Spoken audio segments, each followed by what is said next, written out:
The Florida Gators dominated the Long Island Sharks 55-0, but there's plenty to improve upon for week 2.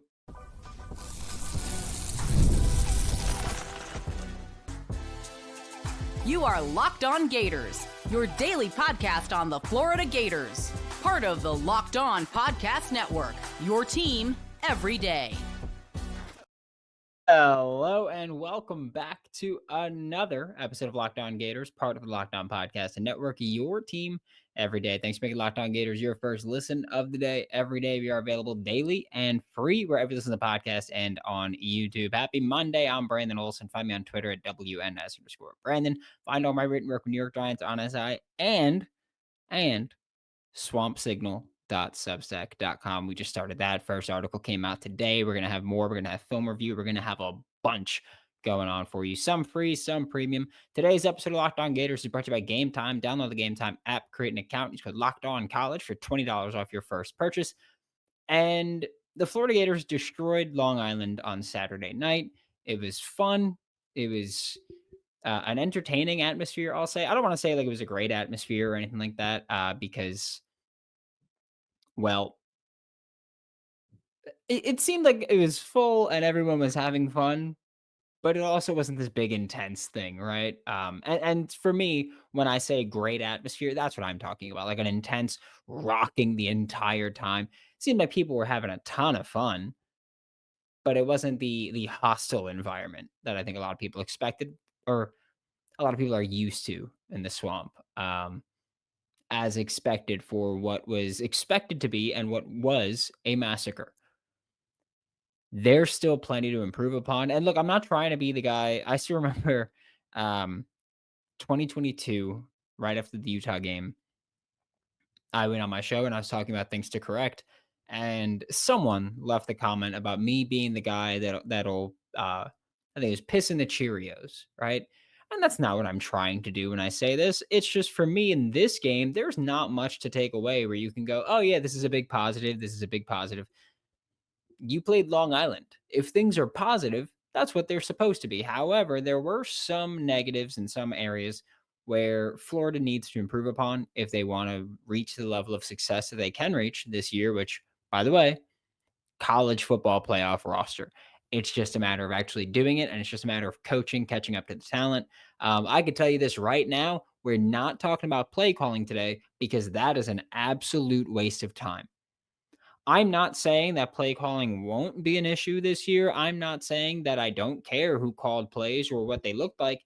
I'm saying that if you were going to see anything new play calling wise from Florida this year, it wasn't going to come against Long Island.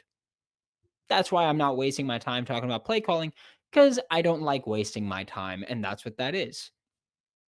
What I will talk about, though, are the areas where you can improve, where if you struggled in this or in these areas against Long Island, you're probably going to struggle against, or you might, we'll say might, struggle in those areas against other schools.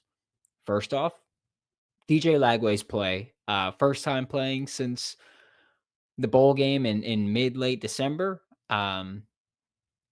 Wasn't in the spring game, wasn't participating in the scrimmages, or other than coming in to hand the ball off. So these were his first true live reps. And yeah, we know that he was practicing fully and all that towards the end of camp, but wasn't an awesome showing, right? And look, he went 15 for 18 passing. If you look at the stats, you're going to look at that and go, oh my goodness, 15 for 18. That was incredible. He's back. He's physically back, but as far as the play, like my issue with his play wasn't the actual throwing of the football. It was what was going on before that, right? Like we've talked about DJ Lagway to the point where it's getting kind of redundant to talk about this, but DJ Lagway is incredibly physically talented. He is. Build wise, people argue he's too built. He might be. He might be. Big guys like that tend to be pretty rigid, but build wise, he's there. He's physically built in a lab, it looks like, right? Arm strength, arm talent, he's there. Okay? Mobility, the ability to extend plays, he's there. Where DJ Lagway needs room for improvement, or where DJ Lagway has room for improvement, and I mean major improvement. Obviously, everybody can get more accurate, everybody can improve these things, but where DJ Lagway has most of his room for improvement and where he needs to take his next steps, the mental processing game. Every time a team drops 8 against him, he holds the ball too long, he makes some mistakes sometimes, and look, I think that's a young quarterback trait to have. Like, I think a lot of young quarterbacks do that when, it's like, "Oh my god, I have so much time here." Like, I'm just dancing around in the back. It's like, yeah, because no one's open. Um, and 2, I think that's how a lot of teams are starting to attack these. I don't wanna say gunslinging. I don't like gunslinging. I feel like that talks about being, a risky passer. The way that teams like to attack these quarterbacks that love going deep is dropping 8. Caleb Williams, Cam Ward.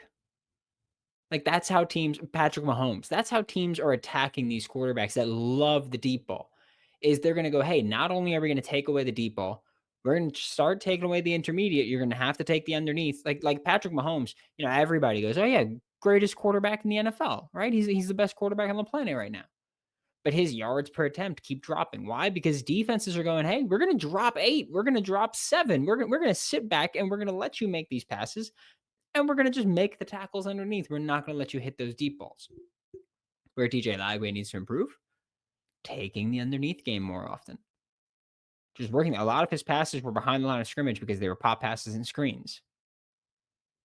That's why I don't care about the 15 for 18. Like, where he needs to improve, there.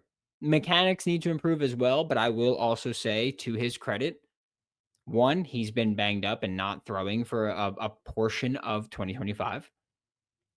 And two, year over year, his mechanics have improved. They just need to become more consistent and continue to improve. And he's got a quarterback coach. They work on those things. But DJ Lagway needs to improve in those areas. And the way to improve in those areas, like mechanics, you improve in the offseason usually. That's how it goes. That's fine. I'm fine with that again, because I'm saying I've seen you improve year after year after year. I've seen your mechanics develop. And so I can say I know you're working on that. That's not a thing that I expect you to, to work on during the season. It's just not. There's some things like, oh, maybe get less happy feet, but I don't think DJ struggles with that. I think part of it is his feet just get away from him when he's getting ready to throw the ball. That's why you see him airmail some passes. That's why yesterday against Virginia Tech, if you watch that game, you saw Lenora Sellers airmail some passes because these big arm guys, when they throw without their feet set, the ball travels up a bit. It travels up, it travels down. They don't really miss left to right that often. Look at when you watch DJ Lagway when he has inaccurate passes. It's not usually left and right. It's usually too high or too low. Like, that's where he kind of struggles with that. And that's something that's going to improve. It will. But again, footwork and working on your actual throwing mechanics, a lot of that happens in the offseason, and just getting more comfortable. In order to get comfortable and in order to improve in those areas with the mental processing game, you got to go out there and do it. You got to that's it. That's how you get better. You just go out there and play the game. And so DJ Lagway, now that he's healthy, like, you watch the game, and as the game went on, you watched him get settled in. First drive was ugly. He took a sack on his own. And by the way, that was one of my biggest issues with him is, like, we could talk about the offensive line struggling. Hell, we're going to talk about the offensive line struggling in about a minute and a half here. But we could talk about the offensive line struggling. Pressures and sacks aren't just on the offensive line, though. Pressures and sacks, they come down to quarterback play. Graham Mertz got sacked a ton, got pressured a good bit, got sacked a ton. Anthony Richardson got pressured a good bit, didn't get sacked. Part of it's on the offensive line, part of it's on the quarterback. And DJ Lagway created sacks on his own on Saturday night. You got to improve in that area. And the Long Island game, again, was far from perfect, but he got better as it went on. And that should continue. Not just, I mentioned this on the post-game live show after the massacre, but it's not just play after play, drive after drive. Like you get better each and every time you go out there. And he did. He got better. He got more comfortable. I have no doubt that's going to continue happening. But your starting point, your floor needs to be higher than it was to start that Long Island game. And I'm not sounding the alarm again because, like I said, I feel very comfortable that he's going to get better. But Saturday wasn't a perfect showing for him, wasn't even a great showing for him. That has to improve immediately against USF. Okay, that needs to improve. The offensive line had their fair share of struggles. We're going to talk about that when we get back with this episode of Locked On Gators. College football's back, and I couldn't be more excited. The tailgates, the rivalries, the energy in the stands, there's nothing like it. But let's be real. Actually getting tickets can feel like more of a battle than the game itself, with endless queues, hidden fees, prices jumping at checkout. That's why I use Game Time, the app that gives the advantage back to fans. It's the easiest way to score last minute tickets at the best prices with no surprise fees. So what you see is what you pay. Take the guesswork out of buying college football tickets with Game Time. Download the Game Time app, create an account, use code Locked On College for $20 off your first purchase. Terms apply. Again, that's promo code Locked On College, LOCKEDONCOLLEGE for $20 off. Swipe, tap, ticket, go. Download Game Time today. Thanks again for making Locked On Gators your first listen of the day every day. We are available daily and free, representing the podcast and on YouTube. And we're going to spend this segment talking about the offensive line play, right? Jake Slaughter's Jake Slaughter. We don't need to talk much about Jake Slaughter. He played well on Saturday night, as expected. He's the All-American. He's the guy that shows up. Austin Barber, I thought, had a couple of rough reps early on. There's also there were some technique things that looked a little different this year with all of the offensive tackles, and so I'm pretty sure I'm pretty confident that it's a coaching thing. But I did reach out to someone on like that knows offensive line play better than I do because that is probably the weakest area where I'm still trying to improve. But there were some technical things that looked a bit different, and so I think that might just be how Florida's coaching them now. But there was one player who has been really popping off as a guy that struggled a lot on Saturday against Long Island. And I think that there are, we'll say, nuanced takes to it. We'll say, we'll call them nuanced takes to it. And I think there's some people who are just kind of jumping past it, right? Where people go, well, you gave up these pressures against Long Island, you're going to get crushed. And sure, like that's a fair take, but that's very I don't know, preschool take of just, oh, well, you lost against. I think when you talk about why you lost, that's the part that concerns me because it's Bryce Lovett, right? Um, Everybody watching the game knows that the right side of the offensive line, specifically at right tackle, didn't play well. And so I do think that when you talk about that right tackle spot and the performance of that right tackle spot on Saturday night, it's not great, right? And I'm pulling up the numbers now, which is what I'm looking at. Bryce Lovett was the lowest graded offensive player for the Florida Gators, according to PFF, on Saturday night. He had an overall grade on a scale of 0 to 100. He had an overall grade of 38.8, which, by the way, 60 is average. So 38.8 is pretty awful. Run blocking grade of 43.6 and a pass blocking grade of 25.7. Florida's offensive line was credited with 8 pressures. Bryce Lovett was credited with 4. And yes, all of those numbers say you played really poorly, but none of those numbers tell you why someone played really poorly, right? And that's the thing. I will also say this. I don't particularly care for PFF grades. I think that their stats, sure, grades, I really don't care about. I bring them up because people care about them and the context matters and the context helps people, but I don't care about them personally. Um, I will say that the why is what concerns me about Bryce Lovett.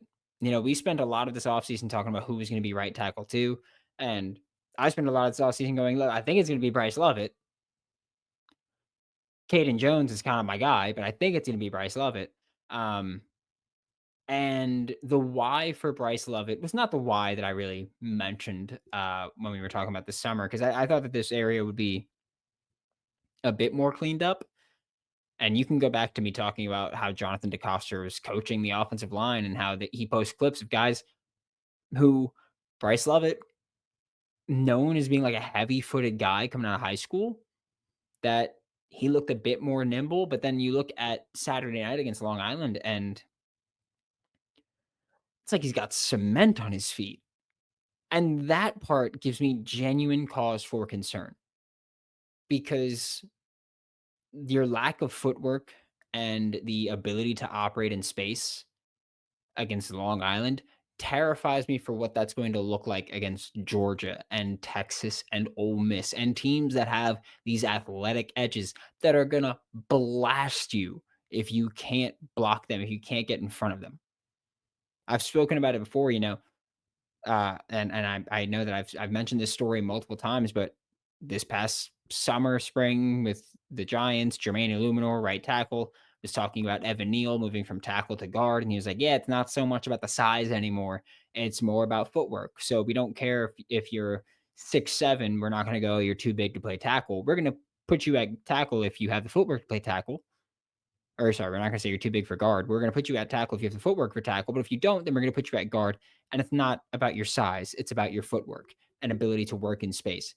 And Bryce Lovett, who I've said 1,000 times, I think is better fitted as a guard long term, had a really bad game. And a lot of it was his footwork. And I don't know if it was just a particularly bad day, but if that footwork doesn't clean up, he's going to have a really rough season. We're gonna be talking about Damian George at right tackle.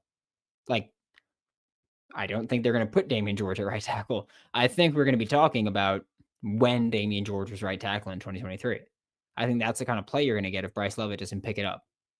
Literally, if he doesn't pick his feet up. Speaking of Damian George, um, I really wish he was just a bit more explosive as a blocker because I think that that does limit him from getting to his point and winning battles quicker. And look, he's played well. He has. He's gone from an awful, awful offensive tackle to a quality guard. And I think Damian George playing really well is a testament to this coaching staff. And, Nick De La Torre mentioned that Damian George is the one that was like, "Hey, I want to go to guard, not tackle." And that's a great call. Probably, honestly probably extended your career. Sorry. You definitely extended your career because at tackle, you didn't have one. At guard, you've at least got a shot in the league. Um, and so I think that Damian George, if you were just a little bit more explosive, then we'd be talking about someone that is actually moving people in the run game and winning in the trenches there. Cam Waits had his struggles off the bench, which I've never been shy about Cam Waits. I'm not a huge fan of how he works and how he operates and how he plays. And honestly, I'll say this. I would like to see him out of the rotation. I do think that he played a lot because it was Long Island, but I'd like to see him out of the rotation at guard. Part of that is because of his level of play. Part of it is because Rod Kearney was maybe the most impressive guard on Saturday night. And I don't think Florida is going to bench Damian George or Najee Harris because they both played well. And while I may say, hey, I think Rod Kearney's the best guard on the team, or you may say that, or you may say, hey, Rod Kearney's better than Damian George or better than Najee Harris, whichever one. This coaching staff is not known for benching guys that aren't struggling. They don't typically bench guys regardless, but if you're playing well, they're not going to bench you. That's not what they do usually. And so I think that Rod Kearney needs to play a lot, whether that's him as the lone guard that rotates in or somehow getting him into the starting lineup, which once again brings me to Damian George and Bryce Lovett. Uh, I don't want to say his name, but someone on Twitter had kind of mentioned, what if we put Damian George back at right tackle? Please don't do that. That's an awful possibility. We know Damian George isn't going to work out at right tackle. He's improved at guard because he's at guard. He's not improved at guard because he's suddenly a significantly better football player. I think that if you're going to make a change on the offensive line at right tackle, first off, I think you should consider it for USF if you're Florida. If you're Florida and you go, hey, Bryce Lovett just had a really bad game. Footwork's not a big issue. He just had a really bad game. Then I think you give him another chance against USF. I do think that there's a legitimate case, and I would probably push for saying, hey, let's put Caden Jones at right tackle, who he looked pretty good on Saturday night. He played pretty well. I think if you're going to make a change, it should be swapping Bryce Lovett out for Caden Jones, who's not in the lineup. I understand the thought of, well, put Damian George back at tackle and then you get Rod Kearney on the field. I don't think that's a good idea because then you're still stuck with someone who can't operate in space at right tackle. You're not fixing an issue there. You're just taking out one guy who's struggling at right tackle to put in another guy who has already a season of awful film at right tackle and is not going to get better, I think. So I think if you're going to make a change, it has to be Caden Jones at right tackle. I don't expect them to make that change. I would do it, but again, going into the offseason, Caden Jones was the guy where I was like, I loved what he did last year in the limited reps. I'd love to see him more. So if it were up to me, that would have been the choice. I will also say this. Yes, Bryce Lovett had an awful, awful game against Long Island, but I don't think I don't think most of those reps were lost because Long Island players were just beating him. I think he was just playing awful. Which you could say, oh, that's not promising at all. But you could also say, all right, like we saw him play last year, and while he mostly played a guard, when he played tackle, it wasn't awful. You could just say, hey, he probably just had a bad game. Like we'll give you that, and we'll say, hey, well now you've got South Florida. See if you can improve this week. We are going to talk about some of the new additions to the Florida Gators roster for 2025 that I like seeing out there. We're going to talk about them when we get back with this episode of Locked On Gators. Guys, you've probably heard of Viagra or Cialis, and maybe you've even tried them. But if you're looking for something beyond the usual pill, it's time to meet Rougiette Ready. Rougiette Ready is a next-gen prescription treatment designed to amplify arousal in the brain and boost blood flow. Unlike the usual pills that can take hours, Rougiette's 3-in-1 formula dissolves under your tongue and kicks in fast. On average, in 15 minutes. Effects can last up to 36 hours, so you can stay confident and in control when the moment is right. Head to Rougiette.com/LockedOnCollege and use code LockedOnCollege to get 15% off today. That's RUGIET.com/LockedOnCollege. Use promo code LockedOnCollege for 15% off and be just like a certain Cincinnati Bengals wide receiver that used to take something before playing games, except now you do that, but even better. Individual results may vary with prescription treatment. Compounded drugs are permitted to be prescribed under federal law, but are not FDA approved and do not undergo FDA safety, effectiveness, or manufacturing review. Please visit the Rougiette website for full safety information. Thanks again for making Locked On Gators your first listen of the day every day. We are available daily and free wherever you listen to the podcast and on YouTube. And to wrap up today's show, we are talking about I got 3 new additions that I wanted to talk about. Okay. I was going to say some, but I'm not going to beat around the bush. I got 3 new additions to this roster that I want to talk about. And first off is a guy that really went under the radar. And that I think a lot of people overlooked. I'll say this, myself included, when he joined the team. But defensive lineman Brendan Bett from Baylor. I loved seeing him as much as we saw him. And part of the reason for that was the big blowout. The injuries, or not, I don't even want to say injuries. From what I was told, which we'll say from what I was told there, which is a pretty common line that we hear here, is that if it wasn't Long Island, he could have played for Caleb Banks, who did not play on Saturday night. But I was told if it wasn't Long Island, he probably would have played. Okay. There were a few guys like that.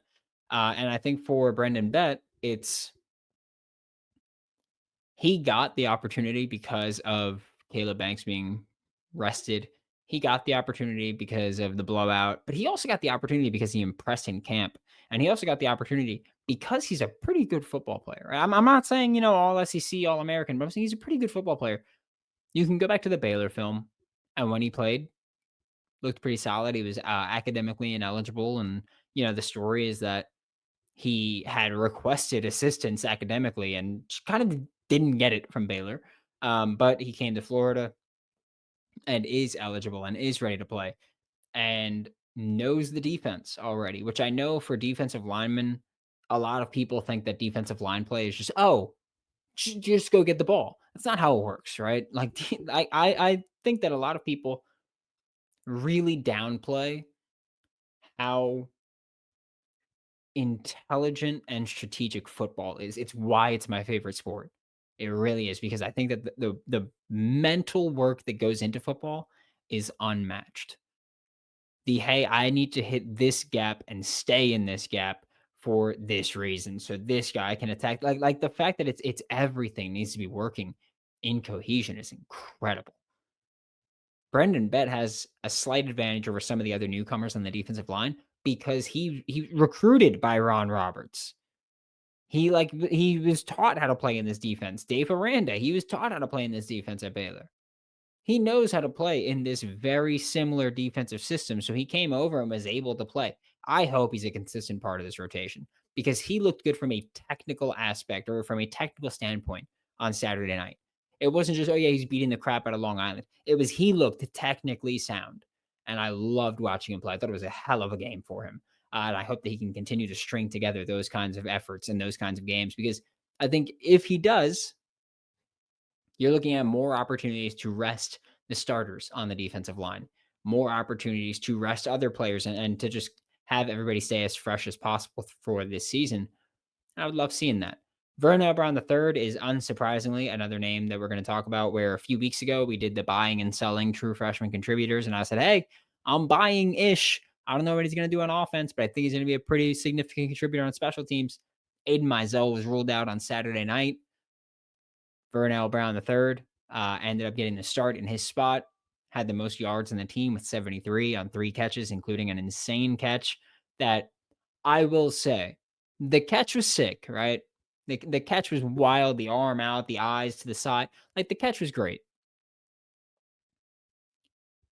It didn't need to be. Like if he was just running straight, that would have been fine. He didn't have to turn as quick as or as early as he turned. He didn't have to do that. But hey, I get it. You were like, it's Long Island. I'm gonna style on him right now. So I respect it. Go ahead. Good job. Great play. Probably catch of the year in week 1, which Florida had that, 2 years ago against Charlotte. Ricky Pearsall had catch of the year, and it was like week 3. I'm cool with it. Catch of the year already for Vernal Brown III. I think that he looked good as a receiver, smooth as hell as a route runner, just a very fluid mover, similar to how I talk about Trey Wilson, where I go, he moves fluid, and that should translate. Trey Wilson still not running routes, just staying behind line of scrimmage. I'm gonna hope that that was because it was Long Island, and they were like, "We're just gonna do what we always do, not do anything new here." But I think Vernal Brown also has home run potential as a return man. I'm really excited for that possibility. And one of the biggest surprises, I think, for a lot of people was that Tramell Jones is quarterback too. And we had spoke about this last week where I was like, oh, whenever DJ Lagway comes out, I want it to be Tramell Jones um, against Long Island because I want Tramell Jones to just get as many reps as possible. But then when he came in, the commentators were like, "Oh yeah, they said he's quarterback too." And after the game, Billy Napier's like, "Yeah, he just won the backup job," which I spoke about this on Saturday night after the game. That doesn't make me feel good about the quarterback evaluation process in the transfer portal, considering a lot of your room is that, at least depth wise. But I'm kind of cool with it because I think Tramell Jones is the most physically talented backup quarterback in that room. My big thing is I hate depending on true freshmen. That's just how I feel about it. I'm not changing that. I can't just philosophically, that's not a thing that I think I'll change. Um, there's outliers, of course, like DJ Lagway last year, Dallas Wilson this year. But I think Tramell Jones, just hopefully he gets more reps against South Florida and honestly, then hopefully we don't see him again until a blowout against, Mississippi State or something. But I think Tramell Jones, quarterback two, is really cool. Honestly, a really young quarterback duo, really physically talented quarterback duo that once they both get going with the mental and I don't want to say maturity for DJ Lagway. I don't know Tramell Jones' maturity level, so I'm not knocking him, but I'm just saying once these young guys get caught up mentally, they're going to be monsters. Like, there's just no other way to put it. Tramell Jones as QB2 is awesome. Again, second most physically talented quarterback in that room behind only DJ Lagway. And having those two guys at the start, and that should be expected for some things, right? When you're watching these guys throw, it's like, well, Tramell Jones is clearly more physically talented than Aiden Warner, Harrison Bailey, Clay Millen. Like, that's not surprising. So DJ Lagway, Tramell Jones is QB1, QB2. Awesome to see there. Thanks for making Locked On Gators your first listen of the day every day. We are available daily and free, wherever in the podcast and on YouTube. We will be back tomorrow, talk more Florida Gators football. Don't forget, we got Hayden Hansen back this week. For Locked On Gators, I'm Brandon Olsen. Don't forget to follow me on Twitter at WNS_Brandon. Find all my written work with New York Giants on SI and Swamp Signal, and I will see you all next time.